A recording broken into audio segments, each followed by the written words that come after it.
Welcome back to Teshkid FX for another Hbar price prediction update, and in this video I'll be giving you the latest developments that have been happening here on the Hbar chart, which at the time of this recording has continued to hold above a key area of support at around the $0.0639 mark. We are also trading above the 20-day MA here on the daily chart, and we have also continued to obey the Elliot wave structures. And before I give you my next target areas and also the short-term scenarios, first give this video a thumbs up, subscribe to the channel, and also check out the channel membership. And allow me to continue with the video here on the daily chart by first giving you the long-term scenarios, where you can see that Hbar from these low prices that we had been trading within, we saw a very nice bounce to the upside, making it to an all-time high at around the $0.58 mark in what I'm terming as the first wave to the upside. And after seeing the formation of that wave one, whatever we expected next is a corrective structure in the formation of a larger Elliot wave count 2. And here on the charts you can see that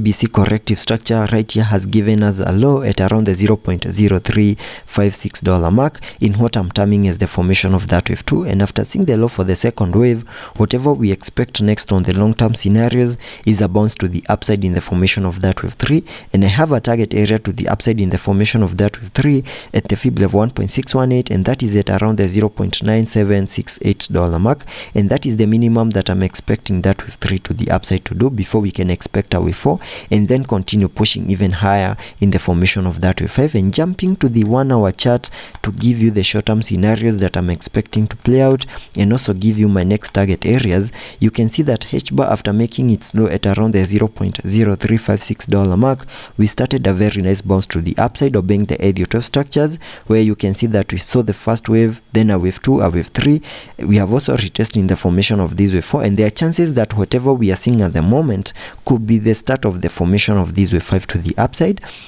And by first showing you that the formation of this wave 4 right here has done the minimum that we expect a wave 4 to the lower side to do, by connecting the Fibonacci's from the low of the second wave to the high of that wave 3, that gives me a minimum retestment area between the fib level 0.382 and the fib level 0.5. And you can see we retest back into that red target area, and after making our low in the formation of that wave 4, we started this bounce to the upside in what I'm terming as the start of the formation of that wave 5. And by first sketching out a minimum target area to the upside in the formation of that wave 5 by connecting the trend-based Fibonacci from the low of the first wave to the high of that wave 1, then dragging the fibs to the high of that wave 3, that gives me a minimum target area to the upside in the formation of that wave 5 at the fib level 1.618, and that perfectly lies at around the $0.0858 mark. And that is the minimum that we can expect that wave 5 to the upside to do. And once the wave 5 is in, then we can name this 5-wave structure to the upside as a larger Elliot wave count 1. And once that plays out, then we can expect a corrective structure in the formation of that wave 2 before we expect another bounce to the upside in the formation of that larger Elliot wave count 3.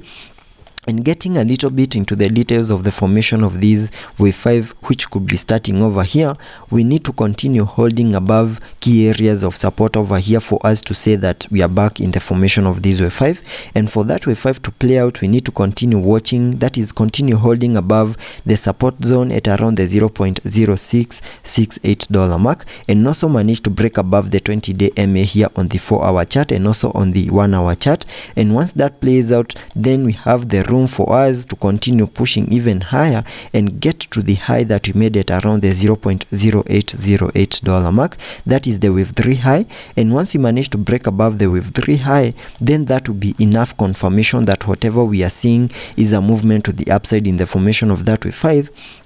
to fully maximize our target areas in the formation of that wave 5. But in case we lose the 20-day MA, also lose the key support zone at around the $0.0668 mark, then there are chances of continuing to push even lower and make one more new low within this red target area that I have right here, using the Fibonacci's as the minimum retestment area in the formation of that wave 4. So we still have that risk of making one more new low in the formation of that wave 4. And in case such a move plays out, then I think that would be another perfect entry into Hbar for us to be able to ride this bounce to the upside in the formation of that wave 5. And also taking a look at the indicators to see what movements will be supported. On the RSI, we are trading at around the 46 mark, meaning we have massive room for us to support both scenarios to the upper side and also to the lower side. And also taking a look at the MACD, we have been able to print a bullish cross, fully supporting higher prices in the formation of that wave 5. So there are chances of continuing to unlock higher prices